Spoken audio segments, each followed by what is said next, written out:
This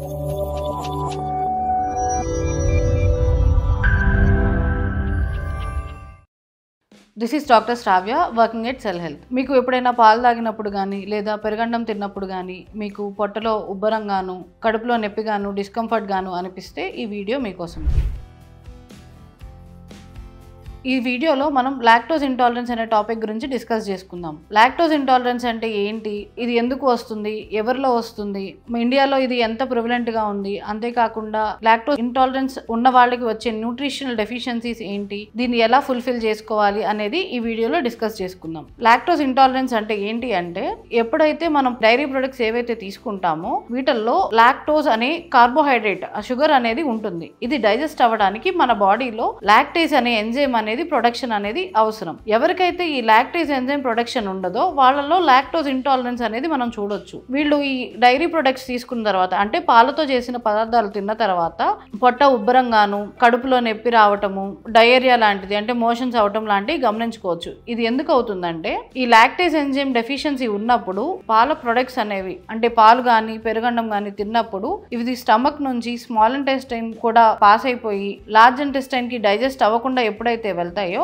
అక్కడ ferment అయ్యి మనకి గ్యాస్ ప్రొడక్షన్ గానీ బ్లోటింగ్ రావటము కడుపులో నొప్పి రావటము లూజ్ మోషన్స్ లాంటివి అవ్వటము జరుగుతుంది. ఇలా జరిగినప్పుడు దీన్ని లాక్టోజ్ ఇంటాలరెన్స్ అని చెప్పుకోవచ్చు. కానీ ఇది మిల్క్ ఎలర్జీకి కంటే చాలా డిఫరెంట్. ఎందుకంటే మిల్క్ ఎలర్జీ అంటే ఎవరైతే పాలకి సంబంధించిన ప్రొడక్ట్స్ కానీ పాలు కానీ తీసుకున్నప్పుడు వీళ్ళకి ఇమ్యూన్ రియాక్షన్ జరుగుతుంది. అంటే దురదలు ఒంటి మీద ర్యాష్ రావటము ఆయాసం లాంటి అంటే ఊపిరాడకపోవటము ఇట్లా ఇమ్యూన్ రియాక్షన్ ఏదైనా వచ్చినప్పుడు వాళ్ళకి పాలు పడవని అర్థం. అంటే వాళ్ళకి మిల్క్ ఎలర్జీ ఉంది, లాక్టోజ్ ఇంటాలరెన్స్ కాదు. సో వాళ్ళు అసలు పాలకు సంబంధించినవి ఏవి తీసుకోకూడదు. కానీ లాక్టోజ్ ఇంటాలరెన్స్ ఉన్న వాళ్ళు ఏంటంటే దాన్ని డైజెస్ట్ చేసుకోలేకపోవడం వల్ల వచ్చిన సమస్య. సో ఇండియాలో most of the north and west people లో లాక్టోజ్ ఇంటాలరెన్స్ అనేది చాలా తక్కువ. ఎందుకంటే వాళ్ళకున్న ఫ్యామిలీ హిస్టరీ ప్రకారం అంటే వాళ్ళకున్న లైఫ్ స్టైల్ హ్యాబిట్స్ వాళ్ళు జెనెటికల్ గా దానికి అడాప్ట్ అయి ఉన్నారు నార్త్ వెస్ట్ పీపుల్. కానీ సౌత్ ఈస్ట్ లో ఉండే వాళ్ళకి ఏంటంటే ప్రోటీన్ కోసం పాల మీద తక్కువ డిపెండ్ అయి ఉండి వీళ్ళు ఎక్కువ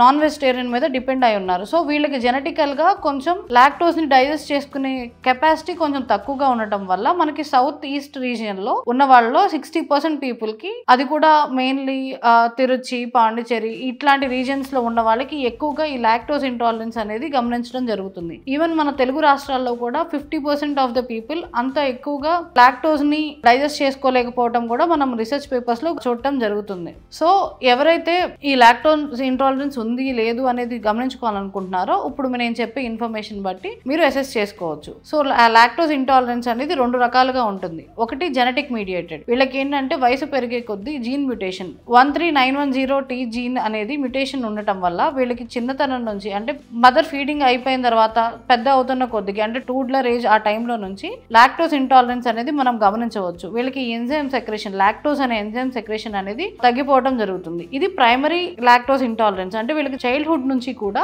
పాలకు సంబంధించిన ప్రొడక్ట్స్ అనేవి పడవు, దాన్ని డైజెస్ట్ చేసుకోలేరని అర్థం. కానీ ఎవరికైతే పెద్ద అయిన తర్వాత ఈ సమస్య అయితే వస్తుందో వాళ్ళలో ఏంటంటే స్టమక్ ఇన్ఫెక్షన్స్ కానీ సీలియాక్ డిసీజ్ కానీ ఇట్లాంటి కండిషన్స్ వచ్చినప్పుడు స్మాల్ ఇంటెస్టైన్ అనేది డ్యామేజ్ అయినప్పుడు వీళ్ళకి లాక్టేజ్ ఎంజైమ్ సరిగ్గా సెక్రేట్ అవునప్పుడు వీళ్ళకి లాక్టోజ్ ఇంటాలరెన్స్ అనేది తర్వాత డెవలప్ అయింది. అంటే పెద్ద అయిన తర్వాత వాళ్ళకి వచ్చిన మెడికల్ కండిషన్స్ వల్ల డెవలప్ అయిన దాన్ని సెకండరీ లాక్టోజ్ ఇంటాలరెన్స్ అని చెప్పి మనం చెప్పుకుంటాం. చిన్నతనం నుంచి వచ్చింది అయితే ప్రైమరీ లాక్టోజ్ ఇంటాలరెన్స్, పెద్ద అయిన తర్వాత డిసీజ్ వల్ల కానీ లేదా ఇన్ఫెక్షన్స్ వల్ల స్మాల్ ఇంటెస్టైన్ డ్యామేజ్ అయ్యి వచ్చినప్పుడు దీన్ని సెకండరీ లాక్టోజ్ ఇంటాలరెన్స్ అని చెప్పి చెప్పుకుంటాం అనమాట. సో ఇప్పుడు లాక్టోజ్ ఇంటాలరెన్స్ ఉన్న వాళ్ళకి ఏమేమి సిమ్టమ్స్ కనపడతాయి అంటే పాలు కానీ పెరుగు కానీ తిన్న తర్వాత 20 minutes to లేదా 30 minutes to hours లోపల వీళ్ళకి పొట్టలో గ్యాస్ ఫార్మేషన్ సివియర్ గా ఉండటము, బ్లోటింగ్ ఎక్కువగా ఉండటము, కోలిక్ పెయిన్ అంటే పొట్టలో నొప్పి రావటము, మోషన్స్ అవ్వటం, లూజ్ మోషన్స్ అవ్వటం లాంటివి మనం గమనించుకుంటాం. ఇట్లాంటి సిమ్టమ్స్ కనుక మీరు చూస్తే ఒక 2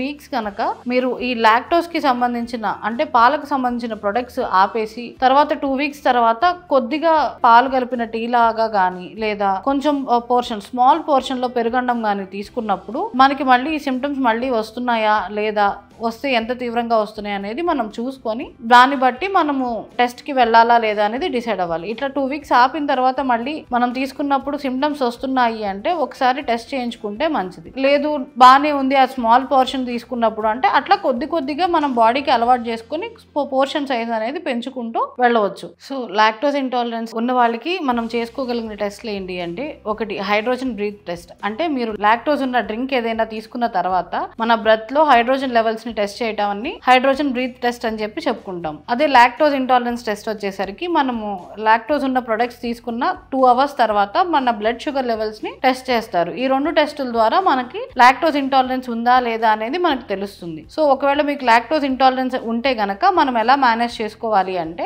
వాళ్ళు లాక్టోజ్ సంబంధించిన ప్రొడక్ట్స్ ని అవాయిడ్ చేయడం ఒక ఆప్షన్ ఉంది. లేదు అంటే ఇప్పుడు బయటకు తీసుకునే ప్రొడక్ట్స్ లో కూడా మనకి లేబులింగ్ లో తెలుస్తుంది లాక్టోజ్ ఉందా లేదా అనేది. అంటే మిల్క్ తో చేశారా లేదా వేరే మనకి ఏదైనా ఫుడ్ ఎలర్జిక్ అంటే నట్స్ ఉన్నాయా సీడ్స్ ఉన్నాయా ఎట్లయితే మెన్షన్ చేస్తారో ఈ లాక్టోజ్ గురించి కూడా లాక్టోజ్ ఫ్రీ ప్రొడక్ట్స్ కూడా మనకి మార్కెట్ లో అవైలబుల్ గా ఉంటాయి. అవి యూటిలైజ్ చేసుకోవచ్చు. లేదు మీరు లాక్టోజ్ ని తీసుకోవాలి అనుకుంటే గనక లాక్టేజ్ సప్లిమెంట్స్ లాంటివి దొరుకుతాయి. అది తీసుకుంటే గనక మనము లాక్టోజ్ ఉన్న ప్రొడక్ట్స్ ని కూడా తీసుకోవచ్చు. లేదు ఫర్మెంటెడ్ కర్డ్ అట్లా తీసుకున్నప్పుడు లేదా డైరీ ప్రొడక్ట్స్ తీసుకున్నప్పుడు కూడా ఈ లాక్టేజ్ సప్లిమెంట్స్ అనేవి యూటిలైజ్ చేసుకోవచ్చు. ఇలా కాకుండా మనకి ఆల్టర్నేట్ ఫుడ్స్ లో మనకి ఆల్టర్నేట్ వేస్ ఏమన్నా కావాలి అంటే కర్రీస్ లో వాటిలో అయితే కోకోనట్ మిల్క్ యూజ్ చేయొచ్చు. తాగడానికి కర్డ్, ఆల్మండ్ మిల్క్ లేదా soya milk, coconut milk utilize చేసుకోవచ్చు. సో వీళ్ళకుండే న్యూట్రిషనల్ డెఫిషియన్సీస్ ఏంటి అంటే వైటమిన్ B12 ఇంకా B2 డెఫిషియన్సీ వచ్చే అవకాశం ఉంటుంది, కాల్షియం డెఫిషియన్సీ వచ్చే అవకాశం ఉంటుంది, వైటమిన్ D డెఫిషియన్సీ వచ్చే అవకాశం ఉంటుంది. ఈ న్యూట్రిషనల్ డెఫిషియన్సీస్ ని ఫుల్ఫిల్ చేసుకోవడానికి ఇప్పుడు వైటమిన్ D అనుకోండి, వైటమిన్ D సప్లిమెంట్స్ కానీ లేదా వైటమిన్ D ఫార్టిఫికేషన్ చేసిన ఫుడ్స్ కానీ, సన్ ఎక్స్పోజర్ కానీ, సన్ డ్రైడ్ మష్రూమ్స్ లో కూడా మనకి వైటమిన్ D ఉందని రీసెర్చ్ పేపర్స్ చెప్తున్నాయి. సో అలా తీసుకున్నా కూడా మన వైటమిన్ D లెవెల్స్ అనేవి మెయింటైన్ అవుతాయి. కాల్షియం డెఫిషియన్సీని ఫుల్ఫిల్ చేసుకోవాలి అనుకుంటే గనక ఆకుకూరలు మంచిగా తీసుకోవాలి. లైక్ స్పినాచ్ గానీ, అంటే పాలకూర, మునగాకు one of the best source of calcium అనమాట. ఇలా తీసుకున్నా కూడా మనకి కాల్షియం అనేది ఫుల్ఫిల్ అవుతుంది. ఆల్మండ్స్ లో కూడా మనకి కాల్షియం అనేది దొరుకుతుంది. ఇంకా సెసిమే సీడ్స్ లో కూడా మనకి కాల్షియం అనేది దొరుకుతుంది. ఇప్పుడు వైటమిన్ B12 లేదా వైటమిన్ B2 డెఫిషియన్సీ ఉన్న వాళ్ళకైతే ఆల్మండ్స్ గానీ, మష్రూమ్స్ గానీ, స్పినాచ్, ఫిష్ గానీ, చికెన్ లివర్ గానీ, ఎగ్స్ లో కూడా మనకి ఈ వైటమిన్స్ అనేది దొరుకుతుంది. వైటమిన్ B12, వైటమిన్ B2 లాంటివి దొరుకుతాయి. సో ఇట్లా ఈ డెఫిషియన్సీస్ ని ఫుల్ఫిల్ చేసుకోవడానికి ఇవి యూస్ చేసుకోండి. ప్రోటీన్ సోర్సెస్ అయితే లెగ్యూమ్స్ గానీ, అంటే మొలకెత్తిన గింజలు లాంటి వాటిల్లో కూడా మనకి ప్రోటీన్ అనేది దొరుకుతుంది. దాల్స్ లో కూడా మనకి ప్రోటీన్ అనేది దొరుకుతుంది. ఇంకా నాన్ వెజిటేరియన్స్ కి అయితే ఎట్లాగూ చికెన్, ఫిష్, ఇంకా ఎగ్ వీటిల్లో కూడా మనకి ప్రోటీన్ దొరుకుతుంది. కాబట్టి ప్రోటీన్ సోర్సెస్ కి అయితే మనకి మల్టిపుల్ ఆప్షన్స్ ఉన్నాయి. సో ఇట్లా ఈ ఎవరికైతే లాక్టోజ్ ఇంటాలరెన్స్ ఉంటుందో ఈ ప్రికాషన్స్ తీసుకుంటూ, ఎవరికైతే మనకి లాక్టోజ్ ఫుడ్స్ తీసుకోవాలనుకున్న వాళ్ళకి లాక్టేజ్ సప్లిమెంట్ తీసుకుంటూ మనకి లాక్టోజ్ ప్రొడక్ట్స్ తీసుకున్నప్పుడు పెద్ద ఇంపాక్ట్ ఏమి ఉండదు. మేము సప్లిమెంట్స్ వాడము అనుకున్న వాళ్ళకి కంప్లీట్ గా అవాయిడ్ చేసుకుని కోకోనట్ మిల్క్ కానీ, ఆల్మండ్ మిల్క్ కానీ లేదా సోయా మిల్క్ కానీ యూటిలైజ్ చేసుకుంటే మంచిది.